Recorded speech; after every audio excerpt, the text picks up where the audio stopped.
एक जो खासियत है इस बैटल की, दो सगे भाई एक ही मोर्चे पे शहीद हुए, दो सगे चाचा भतीजा एक ही मोर्चे पे शहीद हुए, जो सगे जीजा साला एक ही मोर्चे पे इस मोर्चे पे शहीद हुए।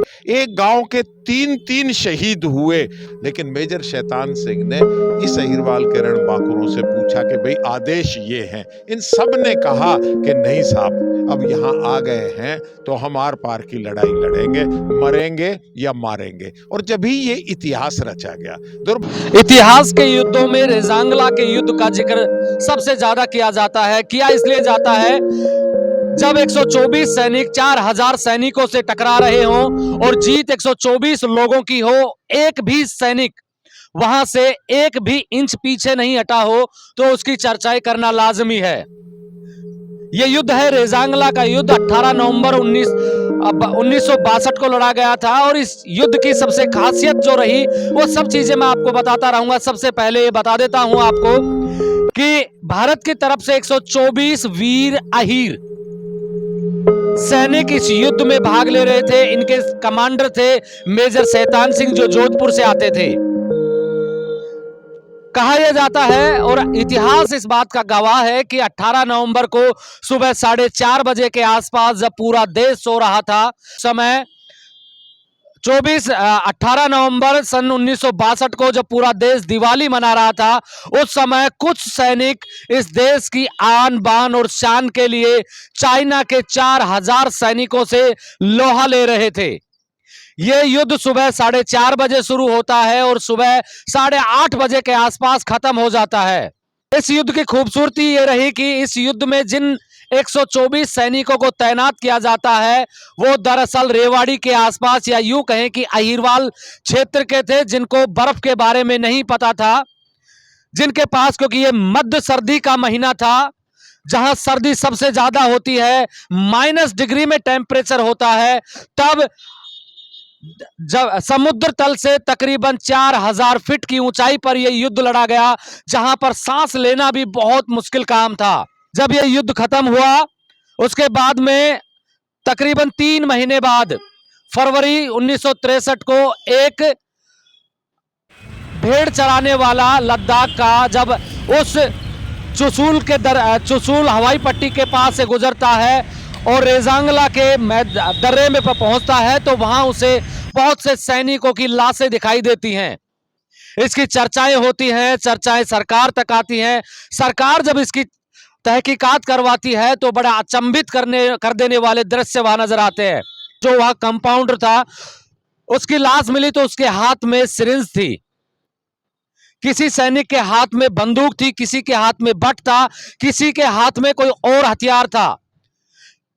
क्योंकि हथियार और गोलियां खत्म हो गई थी, इसलिए जो भी उनके पास में उपयुक्त हथियार बचे थे उनसे उन लोगों ने युद्ध लड़ा। आधिकारिक आंकड़ा चाइना की तरफ से आया कि 1300 सैनिकों को मृत चाइना ने माना, तो देश और दुनिया में ये चर्चा का विषय बना। इस पर अलग अलग तरीके के लोगों ने रिसर्च किए कि आखिर ऐसा कैसे हो सकता है कि 124 लोग तकरीबन 1300 लोगों को मौत के घाट उतार दें, वो भी तब जब उनके पास पहनने के उपयुक्त कपड़े नहीं थे। कहा जाता है कि उनके पास में जो बोरियां होती है उनको लपेट कर वो लोग युद्ध लड़ रहे थे, क्योंकि माइनस में टेम्परेचर था। उनके पास पहनने के कपड़े नहीं थे, हथियार लड़ने के लिए बंदूकें नहीं थी, गोला नहीं था, बारूद नहीं था उनके पास में। चाइना जो उस समय शक्ति हुआ करती थी, उनके 4000 सैनिकों से 124 लोग लड़े और वो जीते, तो चर्चा का विषय बनना जरूरी था। अगर ये युद्ध भारत नहीं जीतता, रेजांगला के वो अमर शहीद नहीं होते उस दिन, तो यकीन मानिए कि भारत का लद्दाख, जम्मू कश्मीर और भारत के कई अन्य हिस्सों पर आज चाइना का कब्जा होता। अगर भारत के इस नक्शे को बचाने में और देश के इतिहास में नहीं, विश्व के इतिहास में इस युद्ध को अमर करने का श्रेय अगर किन्हीं को जाता है तो मेजर शैतान सिंह और उसके 124 वीर अहीर जवानों को जाता है। इतिहास की जो सबसे भयानक लड़ाई कही जाती है, या कहें कि आजाद भारत के बाद में अगर कोई सबसे बड़ा युद्ध हुआ जिसकी चर्चाएं आज भी पढ़ी जाती हैं, लिखी जाती है और रिसर्च किया जाता है, वो रेजांगला का युद्ध है। सर क्या नाम है आपका? मेरा नाम कर्नल ओपी यादव है। मैंने इसी यूनिट के अंदर सर्विस किया बाद में अपनी जवानी में। अपनी जवानी के दिनों में आप इसी यूनिट में थे, जी हाँ। तो सीना तो चौड़ा होता होगा कि आप उसी यूनिट का बिल्कुल। हिस्सा हैं। जिसको अमूमन सेना में, फौज में मोटिवेशन के लेक्चर होते हैं, मोटिवेशन की किताबें होती हैं। मैं समझता हूँ 13 कुमाऊं के सिपाही या अफसर को किसी मोटिवेशन का उदाहरण की जरूरत नहीं पड़ती। वो इस नाम से, इन बहादुरों की बहादुरियाँ का पढ़ने से ही अपने आप में इतना कोई एक्शन आता है तो वाकई खून खोल पड़ता है, पता लगता है खून में जिसको बोलते हैं गर्मी आ जाती है, वो क्या होता है। मेरे को कभी किसी को बताने की जरूरत नहीं पड़ी कि तुम्हें ऐसे अभ्यास करना चाहिए या ऐसे अच्छा करना चाहिए। उनकी याद आकर के उन्होंने क्या कर दिया, वो मेरे लिए उन्होंने जो किया वो इतिहास बन के रह गया। इतिहास नहीं, मेरे जैसों के लिए मोटिवेशन का विषय बन के रह गया। उन्होंने जागरूकता दिखा दी, हमारे सामने करके दिखा दिया। तो बाकी तो सिर्फ व्याख्यान करते हैं। मैं जो बोल रहा हूँ इसे कोई तो सुन ही रहा होगा, लेकिन मैंने तो वो कहानी पढ़ी है, उनकी जो रूपरेखा देखी है, वो अपने आप में इतना मोटिवेशन था कि दोबारा अपने जीवन के बारे में सोचने की जरूरत नहीं है कि तेरे को चोट लग जाएगी, तेरे को तकलीफ हो जाएगी। नो। सर 18 नवंबर 1962 का दिन आर्मी के लिए बड़ा स्पेशल है। आपने अगर पढ़ा हो, सुना हो, तो उस युद्ध के दिन क्या हुआ था? उस युद्ध के दिन देश में दिवाली थी और हम चीनियों को पटक पटक के मार रहे थे। बिना संसाधन के हमने वो युद्ध को जीत के दिखाया है। सरकार चाहे उस युद्ध को कुछ भी बोले, सरकार ने तो ये कहा पीछे आ जाओ, पीछे आ जाओ। कलेक्टिवली फैसला लिया गया था। हमारा जवान टस से मस नहीं हुआ, लड़ेंगे, आखिरी दम तक लड़ेंगे। मेजर शैतान सिंह के नेतृत्व में अदम साहस, अदम शौर्य और वीर गाथा कि ये जो लड़ाई लड़ी गई, इससे बड़ी लड़ाई ना तो देश में लड़ी गई है, ना लड़ी जाएगी। और हमारे लिए हमेशा ये पूर्वज प्रेरणा स्रोत रहे हैं, उन्हीं की देन है। आज भी हमारी आँखों में वो जोश, जुनून और देश के लिए कुछ करने के लिए हम आज भी तत्पर हैं। इसीलिए इस स्मारक में सौगंध खाते हैं कि 13 कुमाऊं कभी हारी ही नहीं है, कोई हरा ही नहीं सकता। वीरों में वीर अहीर, रजंगला बटल, ब्रेवेस्ट ऑफ द ब्रेव, सारे ख्वाब, इतने चक्र हमारे पास, इतने आभूषण हैं, इसे आभूषण कहते हैं, किसी के पास नहीं है। और हमारे जो आज 3-4 जिंदा शहीद हैं वो के व्याख्यान करते हैं प्रिजनर ऑफ वार। किसी को नहीं पता सिविल में क्या होता है। प्रिजनर ऑफ वार, पीओडब्ल्यू होते हैं, अफसर भी हुए थे, लेकिन जैसे निकल के आए हैं इनको गांव में आने पर भगोड़ा कहा। बाद में सरकार ने इनको सम्मानित भी किया है और आज हमारे लिए सर्वोपरि है। जय हिंद, जय भारत। सर मैंने ऐसा सुना है कि जब ये युद्ध चल रहा था, भारत की जो सरकार थी, 13 कुमाऊं रेजिमेंट के जो मेजर थे, मेजर शैतान सिंह भाटी, उनको ये आदेश दिया गया कि आप उस मोर्चे को छोड़ के वापस आ जाओ। और वो नहीं माने। नहीं इसलिए माने कि उन्होंने ये कहा, बताया, अपने सैनिकों से पूछा, बताया कि भाई क्या करना चाहिए, सरकार बुला रही है, हम वापस जाएं कि नहीं जाएं। तो जो 124 लोग उनके साथ में थे, उन्होंने कहा कि सर मरेंगे लेकिन पीछे नहीं हटेंगे। बिल्कुल सही बात है। मतलब क्योंकि हर मोर्चे पर नेफा से 20 अक्टूबर 1962 को ये लड़ाई शुरू हुई थी और 21 नवंबर 1962 को रेजांगला पोस्ट पे बाइलेटरल सीज फायर हुआ था। हर मोर्चे पर, हालांकि आर्मी के रिकॉर्ड में विड्रॉल, इंडियन आर्मी विड्रॉल शब्द नहीं है, लेकिन ओरली और ऑपरेटर से टेलीफोनिकली ये आदेश थे कि हमारे पास लड़ने के लिए संसाधन नहीं है, आप विड्रा करो, आप विड्रा करो। लेकिन मेजर शैतान सिंह ने इस अहिरवाल के रणबांकुरों से पूछा कि भाई आदेश ये हैं। इन सब ने कहा कि नहीं साहब, अब यहाँ आ गए हैं तो हम आर पार की लड़ाई लड़ेंगे, मरेंगे या मारेंगे। और जब ही ये इतिहास रचा गया। दुर्भाग्य सिर्फ यही है कि आज तक 62 साल बाद भी इस वार को डिकोड नहीं कर पाई है गवर्नमेंट। 15 सितंबर 2013 को प्राइम मिनिस्टर कैंडिडेट डिक्लेयर होने के बाद नरेंद्र मोदी की पहली रैली रेवाड़ी में इसी बैकग्राउंड पर हुई थी। उन्हें देखा कि ये अहीरवाल सैनिकों की खान का केंद्र बिंदु है रेवाड़ी, और उनको ही एक किस्म से प्रलोभन देने के लिए, उनको साथ जोड़ने के लिए ये रैली की गई थी। साहब ने जो अभी बताया ना, शूरवीरों में अति शूरवीर, bravest of the brave, Bharat की सेना की 6-7 ही ऐसी बटालियन हैं जिनको ब्रेवेस्ट ऑफ द ब्रेव का अवार्ड मिला हुआ है। वो क्यों मिलता है? जिसके पास 2 हाईएस्ट गैलेंट्री अवार्ड जिस बटालियन के पास। इस पे नहीं जाएंगे अपन लोग। मैं ये पूछ रहा हूँ कि उसके बाद में वहां कुछ सैनिक बच गए थे, जब वो गांव वापस आए तो उनको हिकारत की नजर से देखा गया कि आप युद्ध से भाग के आए हुए हो, जबकि सत्यता में ऐसा था कि जो 124 में से 110 शहीद हो गए थे, 14 बचे थे, वो घर गए। तो उनको इसलिए कहा गया कि पता ही नहीं चला था कि उस युद्ध के दौरान क्या हुआ है। ऐसा आपसे कोई जीवित आदमी मिला, उसने बताई आपको कोई कहानी की, या अपने अनुभव बताए कि हाँ हमारे साथ में गांव में इस तरीके का व्यवहार हुआ? हाँ, ये सच्चाई है, ऐसा हुआ। ये फर्स्ट इम्प्रेशन था लोगों का, क्योंकि जनरली शब्द गया था हिंदुस्तान हार गया, बहुत भारी। असल में क्या था कि उस टाइम के हुक्म के अनुसार मृत उस आदमी को घोषित किया जाता है जिसकी डेड बॉडी मिल जाए, और इसीलिए 110 की बॉडी मिल गई थी। वो पहले उनके नाम छप गए कि ये मृत है। बाकी पहले ऐसा कहा जाता है कि 110 के जो नाम हैं ये फरवरी 1963 में 3 महीने के बाद में मिले हैं। वहाँ सही है, यानी फरवरी तक भी सिर्फ इतनी ही लाशें या इतनी ही डेड बॉडीज कलेक्ट कर पाए थे, फिर भी मिसिंग रह गई थी। मेजर शैतान सिंह ही कोई 3rd राउंड के अंदर, क्योंकि उनका जो सिग्नल ऑपरेटर था जिसे भगोड़ा घोषित कर दिया था गांव वालों ने, तो उसने जाके बताया था कि मैंने मेजर साहब को यहाँ छोड़ा था, और वो वहीं पर मिले। तो ऐसे कुछ एक बॉडीज जो पहले फर्स्ट 2 राउंड में ढूंढ नहीं पाए थे, इसलिए वो फिगर का गड़बड़ी हो रहा है। अच्छा, बाकी वहां से भगोड़ा की पोस्ट से और यूनिट तक रास्ते में कोई किसी की बॉडी या लाश नहीं मिली।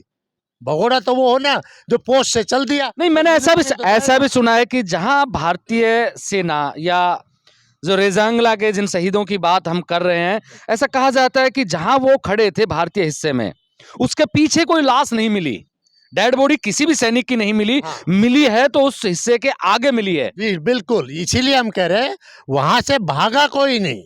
सिर्फ शुरू की जो पहले गिना बात हो, जो इनसे कोई 110 बोलता है, कोई 109 बोलता है, यानी जैसे जैसे बॉडीज मिलती गई उनको मृत की संज्ञा में लाते गए, तो पहली वाली फिगर जो है वो उतनी बॉडीज मिल गई। आप इस युद्ध को किस नजर से देखते हैं? क्योंकि सबसे ज्यादा पढ़ा जाने वाला, सुना जाने वाला, और जिसके किस्से कहानियां आज भी चर्चाओं में रहते हैं, नए जो जवान लड़के हैं जो देश पे मरना मिटना जानते हैं, चाहते हैं, वो इस युद्ध के बारे में बड़ी चर्चाएं करते हैं। आप इस युद्ध को किस तरीके से देखते हैं? ये सरकार की पॉलिसी और थिंकिंग और आज के ट्रेनिंग करने वाले हर योद्धा के बीच के अंदर गैप है। जैसे ये जो टुकड़ी डिप्लॉय की थी उस टाइम के कमांडरों ने, वो आर्टिलरी के रेंज के भी बाहर डिप्लॉय कर दी थी। अगर उनको इन्फेंट्री के अलावा कोई मदद चाहिए तो आर्टिलरी आर्मर ही होता है, आर्मर तो जा ही नहीं सकता था वहाँ, आर्टिलरी का रेंज नहीं जा सकता था वहाँ तक। तो फौजी ऐसा डिप्लॉयमेंट था कि उसमें आज की ट्रेनिंग के हिसाब से उनको डेफिशिएंसी कहा जाएगा, उन कमांडरों की कमी दर्शाई जाएगी। उस किस कमांडर ने भेज दिया उस कंपनी को, और ये कंपनी वाले विड्रॉ इसीलिए क्या कि ये गांव वालों की तरफ से कि कहा जाएगा कि तुम तो युद्ध छोड़ करके भाग आए, तो वो जवान छोड़ के इसलिए नहीं आए। नहीं, ऐसा भी कहा जाता है कि इस युद्ध में जब हथियार, गोलियां खत्म हो गई थी, बारूद खत्म हो गया था, सारे हथियार उनके खत्म हो गए थे, उनके पास कुछ बचा नहीं था एनिमिनेशन के रूप में, तो उन्होंने हाथों से युद्ध लड़ा, और कुछ ऐसे लड़ाका थे उनमें जिन्होंने चीनी सैनिकों को उठा के पटक के मारा, दीवारों में या वहां जो पत्थर थे उन पे पटक के मारा। देखिए, इनके पास बट से मारा है, इन्होंने बैनेट से मारा है। जब वो भी काम नहीं कर रहे थे तो इन्होंने उठा के और ऐसे बट मारा है उनको, और जैसे भीम मारते थे। और आपको मैं बताऊं, संग्राम जो VRC है उसका तो इतना भारी था कि वो आदमी को ऐसे उठाता, बताते हैं कि उन्होंने ऐसे उठाया है और ऐसे पटका है, और एक बार नहीं 3 बार मार के दूर फेंक दिया। ये वो बहादुर सैनिक थे। इनकी बहादुरी के लिए हमारे पास कोई शब्द नहीं है। और जो ये इंस्पायरेशन और मोटिवेशन आज के दिन तेरा कमाऊ रेजांगला बटालियन में है, वो सब इनकी देन है। वैसे एक सवाल और कर लेता हूँ। मैंने इसे सुना है कि वो कहाँ तक सच है आप बताएंगे, कहीं मैंने पढ़ा भी है कि जब इनका दाह संस्कार किया गया था, क्योंकि पहले जो शहीद की बॉडी थी वो घर पे नहीं लाई जाती थी, गांव में नहीं भेजी जाती थी, जब 110 लोगों का दाह संस्कार किया जा रहा था, जहां पर आज वीर अहीर शहीद स्मारक है और धाम है, वो वहां पर जिस कमांडर ने उनको मुखाग्नि दी थी वो 15-20 मिनट बाद में खुद भी शहीद हो गए थे। शहीद तो शब्द थोड़ा सा रॉन्ग इस्तेमाल, पर हाँ उनको सदमा इतना लगा कि एक साथ बहुत ही कम इंसानों को इतने डेड बॉडीज देखने को मिलती है, और जिन्हें वो सम्मानजनक कार्य कर रहे थे, कार्य उन्होंने कर दिया, लेकिन उस सदमे को प्रॉब्लम वो झेल नहीं पाया, बर्दाश्त नहीं कर पाया। और वाकई सूबेदार हरी सिंह थे नंगली गोदा के, और 100 किलो से भी ज्यादा वजन था, 6.25 फुट हाइट थे। मतलब जब 13 कुमाऊं रिकंस्टिट्यूट हुई तो वो सीनियर मोस्ट एक किस्म से अफसर थे, तो वो सदमा बर्दाश्त नहीं करे। एक जो खासियत है इस बैटल की, 2 सगे भाई एक ही मोर्चे पे शहीद हुए, 2 सगे चाचा भतीजा एक ही मोर्चे पे शहीद हुए, जो सगे जीजा साला एक ही मोर्चे पे इस मोर्चे पे शहीद हुए, एक गांव के 3-3 शहीद हुए, 6 गांवों के 2-2 आदमी शहीद हुए। एक किस्म से जिसको कहते हैं ना कि कम्युनल बाउंड, एक ही कम्युनिटी के आदमी थे जो एक से बढ़कर एक कूद के पड़े। अगर ये डिफरेंट कम्युनिटी के आदमी होते तो शायद इतना पराक्रम ना दिखाते। एक दूसरे को देख के मेरा भाई गुजर गया, मेरा साला गुजर गया, मेरा जीजा गुजर गया, मेरा चाचा गुजर गया, एक से एक बढ़ के आगे बढ़े। इसीलिए ये जो रेजिमेंट के नाम हैं, हमारी भी पिछले 40 साल से यही निरंतर कि ये भारतीय सेना को सशक्तिकरण करेंगे अगर अहीर रेजिमेंट नाम दे दिया जाए। रेजांगला की बैटल इसीलिए आज याद की जाती है कि उसमें एक ही कम्युनिटी के, एक ही इलाके के, एक ही ब्लड डीएनए के लोग थे जिन्होंने चाइनीज को धूल चटा दी थी। तो ये कुछ खासियत इस रेजांगला युद्ध की हैं। और जो मैंने पढ़ा है कि जो शहीद बाद में जिनकी डेड बॉडीज मिली 1963 में 3-4 इस युद्ध के खत्म होने के 3-4 बाद में, किसी के हाथ में गन मिली, किसी के हाथ में इंजेक्शन मिला है जो वहाँ कंपाउंडर था, किसी के हाथ में बंदूक का बट मिला। ऐसा कोई भी योद्धा नहीं था जो मोर्चे पे जैसे सिपाही लड़ते हैं उस हालत में ना हो। इससे आप अंदाजा लगा सकते हैं उन्होंने हार नहीं मानी। जिंदा मूर्तियों की तरह थे, जिंदा मूर्तियों की तरह। संसाधन की कमी थी, वेशभूषाओं की भी कमी थी। इतने एक्सट्रीम कोल्ड में यहाँ के वीर अहीरों ने जो अदम्य साहस दिखाया है, काबिल तारीफ। ये टुकड़ी इतनी आगे थी बाकी फौज से कि एमुनेशन वगैरह ये चीजें भी देने में फौज की असमर्थता हो गई, लेकिन इन्होंने फिर भी हार नहीं मानी। ये 1 इंच भी पीछे नहीं हटे। ये बिल्कुल पीछे नहीं हटे। यानी असल में तो बड़ी टोली का जिम्मेवारी होता है, बड़े कमांडर का, कि जो टुकड़ी आगे भेज दी उसको फिर सिग्नल है, एमुनेशन है, जो भी राशन पानी है भेजने का पीछे कमांडर का जिम्मेवारी होता है। वो सिर्फ इतनी दूरी तक भेजा जाता है टुकड़ी को कि वो सपोर्ट कर सके। लेकिन इस टुकड़ी को, रेजांगला वाली टीम को इतना आगे भेज दिया कि जहाँ आर्टिलरी भी सपोर्ट नहीं कर सकती थी। तो ये फौजी ट्रेनिंग की या उस टाइम के कमांडरों की कमी उजागर हो जाएगी, उसको छुपाने के लिए अभी तक उस पर डिकोड नहीं हो पाई है, क्योंकि उसमें सारे कमांडरों की आर्मी के जो अधिकारी हैं, कर्मचारी है, क्या वो चाहते हैं कि इस युद्ध को डिकोड किया जाए? आर्मी कर्मचारियों के जनरल जे सिंह, आर्मी चीफ, जब वो रिटायरमेंट हुआ लास्ट प्रेस कॉन्फ्रेंस में उसने कहा है, जनरल जे सिंह ने, आर्मी चीफ इंडियन आर्मी ने, कि अब 62 की लड़ाई को डिकोड कर देना चाहिए गवर्नमेंट ऑफ इंडिया को। उससे सब ये अधिकारी जब तक पद पे होते हैं तब तक नहीं कहते, जिस दिन रिटायरमेंट होता है फिर सबकी भावनाएं भड़क जाती हैं। देखिए, ऐसा है कि कुछ नॉर्म्स होते हैं कि हमने ये करना है, ये नहीं करना, डूज और डोंट, वो तो हर जगह होता है। और वी आर बाउंड। असल में क्योंकि ये जो कमी असल आज जो हम और आप बात करेंगे तो कमियां नजर आएंगी। उस टाइम के ज़माने के हिसाब से ये कमियां नहीं थी। जो विड्रॉल का भी हुक्म दे रहे थे वो कोई अपना रिस्क ले रहा था, पॉलिसी के खिलाफ जा रहा था, वो भी विड्रॉल का हुक्म दे ही नहीं था। विड्रॉल सिखाया ही नहीं जाता कैसे विड्रॉ क्या था। आज तरतीब से विड्रॉल अगर होता है टैक्टिकल तो तरतीब से होता है। उसके लिए लास्ट टुकड़ी छोड़ी जाती है कि अगर विड्रॉल के टाइम पर दुश्मन कुछ एक्शन करे तो वो उनको फेस करेंगे। ये एक सिखलाई का लेसन बन गया। और 62 की लड़ाई के बाद ही ये लेसन आया कि भैया विड्रॉल भी सिखाना चाहिए, विड्रॉल भी फौज को आना चाहिए। और अब देखा है कि जब ये किया है और लड़ाइयों में तो इतिहास ने और हिंदुस्तान ने बहुत सी लड़ाइयां देखी, लेकिन पूर्व सैनिक ये कहते हैं कि महाभारत के बाद में अगर कोई युद्ध सबसे ज्यादा चर्चाओं में रहा है और जिसकी शौर्य गाथाएं सुन के भुजाएं भड़कने लगती हैं, निश्चित रूप से वो रेजांगला का युद्ध रहा। इस युद्ध में रिश्ते नाते इस तरीके से चले कि जीजा साला एक साथ सगे भाई एक मोर्चे पर लड़ रहे, चाचा भतीजा लड़ रहे थे। एक ऐसा युद्ध है जिसको अगर आप डिटेल में पढ़ेंगे तो निश्चित रूप से मैं कह सकता हूं कि कोई भी व्यक्ति अपनी आंखों को बिना आंसुओं के रख नहीं पाएगा। आप मेरे साथ देख रहे हैं ब्लैक एंड व्हाइट सच। मैं महेंद्र यादव। जय हिंद, जय भारत।